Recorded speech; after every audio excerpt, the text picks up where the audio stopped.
Regardez, regardez, mes mains savent raconter des histoires.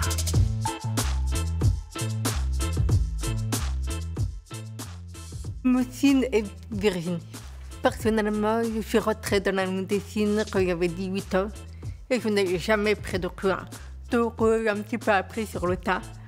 Et il m'arrive assez régulièrement de faire des erreurs. Mais il ne faut pas vous décourager. Il ne faut jamais vous décourager. Proportionnellement, il y a assez peu de personnes qui pratiquent la langue des signes pour plusieurs raisons. La première raison évidente, c'est celle du degré de surdité, évidemment. Je ne suis pas sourd, complet, j'entends un peu. Moi, bien sûr, moi, j'avais besoin de langue des signes, puisqu'un appareillage lui suffit à recevoir toutes les informations. Ensuite, il s'agit pour les surdités plus importantes, donc profondes ou sévères, du choix de la communication.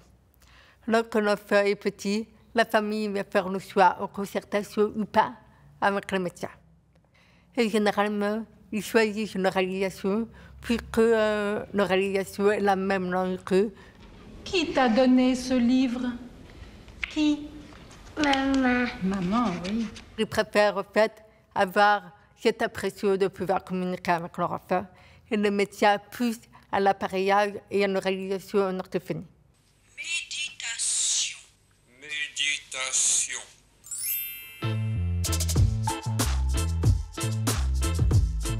C'est exactement comme pour toutes les personnes qui ont plusieurs langues dans leur pays ou plusieurs langues dans leur équipe.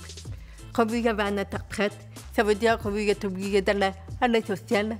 Eh bien, on va trancher la question. Et de respecter les temps de parole.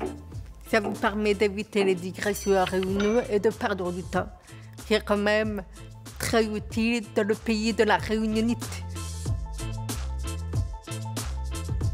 Il faudrait quand même savoir combien de temps la patience de ces gens tient. Hein, ça serait une chose à faire.